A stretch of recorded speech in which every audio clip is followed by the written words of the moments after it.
Story of Isaac Lawrence. The family of that little boy says every system designed to protect him failed.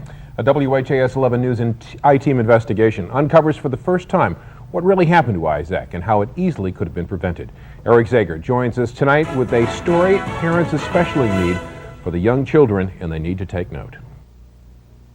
Spent months poring over and analyzing more than 1,000 court documents to find the truth. How could something go so wrong with so many safeguards in place? Halloween, 2001. Isaac Lawrence and little sister Eden were born to perform. Whether it was Halloween or a church recital, Isaac always appeared eager to put his natural talents to entertaining use. He was just a jokester. He liked to laugh and have a good time. On a picturesque spring day, Isaac was at his babysitter's near Louisville St. Regis Park neighborhood, playing tag, running through a sprinkler with a couple of kids. First time that he could ever hardly say anything, he called me Tapall. No one could see the danger, but it was there, pulsing over Amy and Stephen Greether's garage door. Isaac was on the driveway, and one of the kids separated the garden hose from the sprinkler. Isaac had brushed up against the new door to the Greether's brand new garage. Isaac laid in front of the garage door until his mother arrived.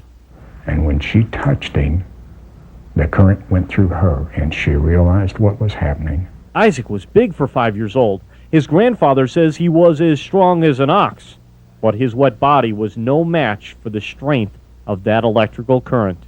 Isaac was hit with 119 volts because he touched a garage door. Isaac was dead before an ambulance could get him to an emergency room.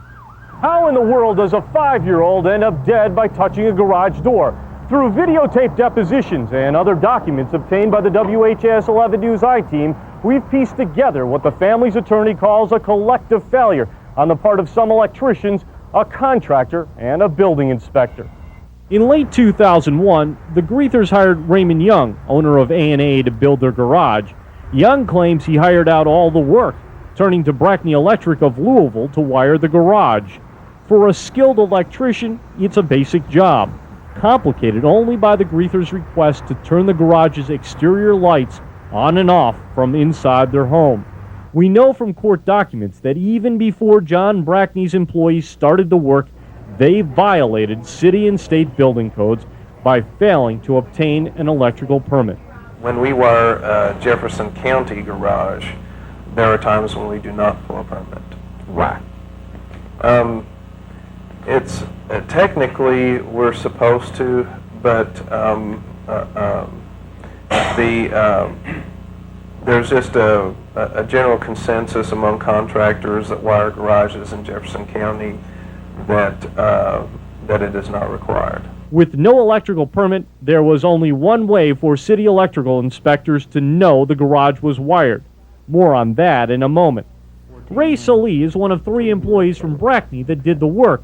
Salee says he was unaware that a coworker used the wrong type of electrical wire, but goes on the record to say improper wire is frequently installed. Was that below the standard of what's expected of a reasonably prudent electrician? Yes. Why was it done? It's done in companies all across Kentucky. Louisville's chief electrical inspector, Ralph Hammer, opened an investigation a day after Isaac was killed. What he found is that this type of wire, called 14-2, was used instead of 14-3. That meant the ground was used as a hot traveler, meaning there was no way it could shut itself off if it overheated.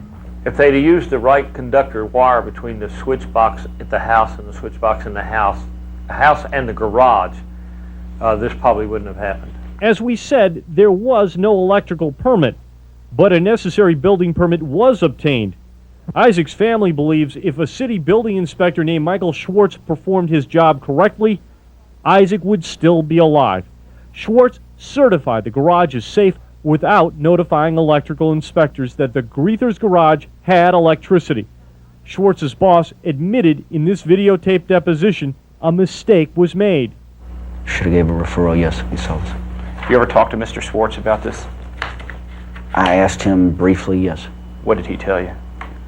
As he recalled, he didn't recall. If people did what they were supposed to do, obtain an electrical permit for $40, install the proper electrical wire for about another $10, Isaac could still be alive.